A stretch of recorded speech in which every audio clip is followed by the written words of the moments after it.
Hey guys, it's me, Toya from MrsToyaCarter.com.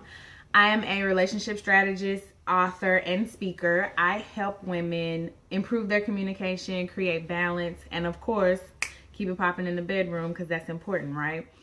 But today's video is a little bit more lifestyle because if you've been following me, you know that I recently moved to Texas, I think it's 6 months now? 6 months ago. So let me give you a little backstory. I'm from Tennessee. My family is from Tennessee. My mom and dad live in Tennessee. I went to college in Tennessee. I pledged a sorority in Tennessee. I am from Tennessee. So moving to Texas, 10 to 12 hours away is a really big deal. And so I was talking about it on social media and people had all these questions. So I just thought, well, we'll do a video and everybody can get their questions answered, right? So here we go. Question number one that I got was, how did I deal with it emotionally?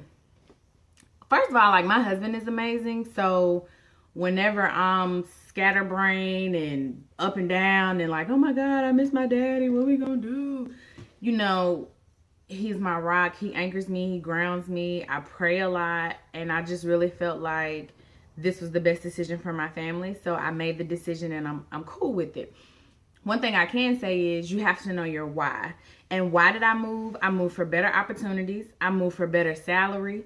I moved for more things to do. And I moved so that my children know they're not stuck. Just because you grew up a certain way or in a certain place, that doesn't mean that you're trapped there. I wanted my children to know that, okay, we live in Tennessee, that's cute or whatever, but if you want to move and if you want to see something different, you can. You're not stuck. You have a little faith, you believe in God, and you get you a somewhat of a plan. You can go and you're not trapped. And I just felt like it was important to teach my children that. Because like I said, I'm from Tennessee. I moved 2 hours away from my parents, so we weren't in the same city or anything, but I was still in Tennessee. I hadn't left the state, and I'm an adult. So that was part of how I managed my emotions, was to kind of deal with my why. Every time I'm I don't know, I'm scared, maybe I just think about what am I showing my children. So, but that is kind of how I live my life. Even when I was a single mom dating, well, you know what? That's another video. We'll worry about that later. Let's get back to moving. So, okay, that's how I manage my emotions. The next question that I always get is, girl, did you save a lot of money? And no, I didn't. I was working at a nonprofit. My husband was working at a small business, and it just wasn't a lot of money to save. You know what I mean? My daughter she used to play travel soccer. That's expensive as hell if you don't know anything about that. And then of course I have a small son, so I'm paying $1 million in daycare. So no, we didn't save a lot of money. We didn't come down here broke, because that's stupid. But we did not save thousands and thousands of dollars. We have been talking about moving for a couple years, and I always was well, let's wait till we have this much money. Let's wait.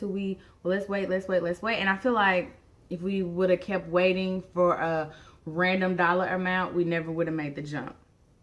So that was the money situation. I didn't save. I came down here. I left out on faith, and we making it.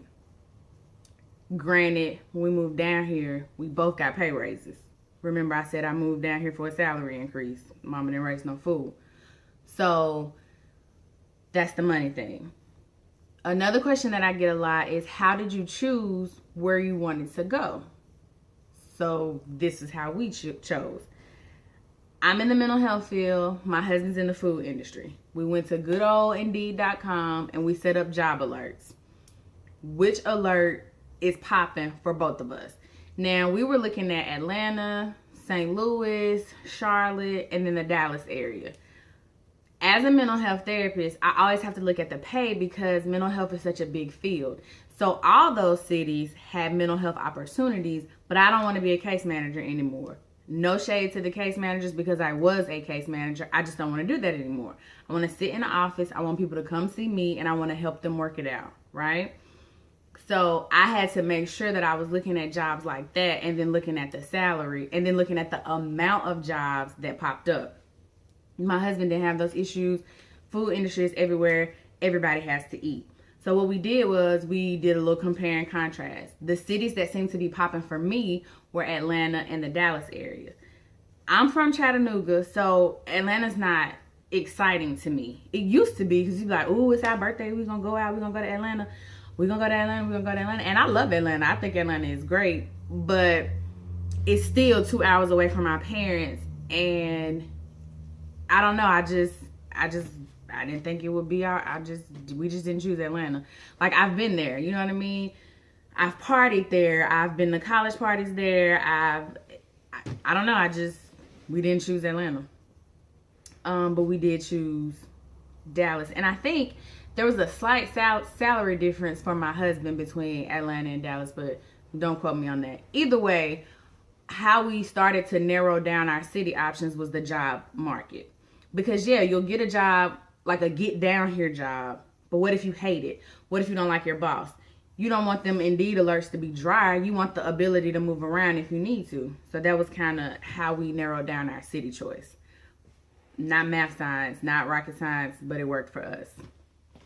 What else do people ask me? They ask me, how did I feel about moving my children? I wasn't worried about my baby because he's 3 now, but wherever I am, he's fine. Like, if I was living in a cardboard box, he'd be fine living in a cardboard box with me. So I was not worried about him. My daughter, I was very concerned about. She's emotional. She's real sensitive. And I was concerned how she was going to do. So we're in a pretty good school district from what I understand, and just, you know, from what I read online. But she has had a couple instances, but I don't think it's because we moved to Texas. I just think it's because she's 13, girls are 13. I'm not really sure who's raising these kids. Kids are horrible, and I feel like the same situations that she's had here, she would have had there. Like, my kid is gorgeous. She doesn't even realize how gorgeous she is right now. Hopefully she'll grow up and figure that out. We working on it every day. And I mean, I don't know, like, kids just hate on cute kids. I'm not really sure what that about. You know, bullying is a whole thing, but I don't think moving to Texas is the reason why she had these issues. I think she had these issues because she's a girl. Girls are catty. They're your best friends today, but then they like Mimi the next day. And if Mimi says she don't like you, then it just, I don't know, just all that crazy stuff that happens with teenage girls. So that was a concern, and we pretty much worked it out. Those issues have been resolved, and I mean, she says she's doing well. I check in with her all the time, and if you're interested in what I do to check in with her, you can drop down in the comments and let me know, and then I will reply to you personally, and we can go from there. Another question that I get all the time is, how did you feel about leaving your family? So I'm just gonna be honest, like, I'm not really close with, like, my cousins and stuff like that anymore. I mean, I was growing up, but, you know, you grow up, you grow out.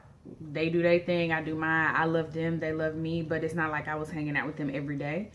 I was concerned about, like, leaving my sister, but our bond is so strong that it doesn't matter if I live here or if I live in Africa, that's still my sister. So there's that. I was very, very, very concerned about moving away from my dad because I am the definition of a daddy's girl. So I was super, super concerned about that. But after speaking with my daddy, he basically was like, the same highway that took you there can get me down there, and that same highway can bring you back if you have to come back. And so when he told me that if I needed to go and I felt like I could live a better life going than to go, I felt like he gave me his blessing and it would just be okay. And if I needed to go see him, then I will go see him. So I was concerned. I am concerned. I miss him, but we taught him how to Marco Polo. He knows how to video call, and you know, he was down here for Christmas, him and my mom. And so we'll just kind of go from there. Like I said, I've only been here about 6 months. So, and I've seen him within those 6 months, if that kind of somewhat answers your question. Another concern or another question I got was, what kind of tips do you have for a young family looking to move? I would say be on the same page. If you want to live in Florida and he want to live in New York, y'all might need to meet somewhere in the middle. If you looking for sunshine all day and he looking for a white Christmas, y'all got to work that out. You see what I'm saying? So get on the same page. Figure out why you're moving, what you're moving for, and make sure you're on the same page with your spouse, because it's very trying to be away from your support system, to be away from everything familiar, and then be arguing with your spouse. That's not good. You have to remember that y'all are on the same team, and as teammates, y'all need to be in the same playbook. So that is the biggest piece of advice that I can give you. And just recognize that when you feel stressed, he probably feels stressed also. So make sure y'all are coming together and not pulling apart. As far as like the actual mechanics of moving, I would say purge as much as possible. Y'all, when we used to move, we used to have to get the biggest, I'm not even gonna say like 22 to 27 foot because I have no idea about numbers like that. But we used to get the biggest U-Haul truck that they got, right? Well, this time when we moved, we didn't get the little baby one, but we got the one size up. When I tell you we purged and purged and purged some more and sold some stuff and put some stuff on OfferUp and gave stuff away. Like I let my homegirl come over and I was like, everything in my freezer that you want, take it. Everything in my cabinets that you want, take it. Because I knew when I came down here, oh, I left that out. When I knew when I came down here that I wasn't going directly into my own place. So I was blessed because my husband had friends down here and they let us stay in their spare bedroom while we figured out where we were going to live. And they live 45 minutes away from where we ended up living. They don't have children, so their concerns aren't my concerns and my concerns aren't their concerns. Like I'm looking for the school district and the school district that they live in is actually failing. So that wasn't an option for me. I can't be in a failing school district because I have a kid who enjoys learning. So that was really, so that's another thing that I was blessed on, and I don't think I said that, but definitely purge. Like, don't bring all that stuff with you. If you moving from state to state, you moving a long distance like I did, part of the reason why you moving, whether you know it or not, is for a fresh start. You can't have a fresh start if you bog down in all that baggage of your old life. And I'm not going to get too deep or too personal on that, but just think about, like, why are you moving? Why are you even considering leaving the state that you live in? You're considering leaving because you want something new. In order to get something new, you got to get rid of something old. So those are all my tips that I can think of. I'm going to run through my Facebook and I'll probably add like a part 2 to this video. If you have questions, go ahead and drop them down in the comments. I will let you know. If you like what you saw here today, go ahead and like and subscribe. I would definitely appreciate it. You can connect with me further on all things social at Mrs. Toya Carter. Email me, mrstoyacarter@gmail.com. Like y'all, I really am an open book and I really will reply to you personally. So that's all for today. I really appreciate it. Peace.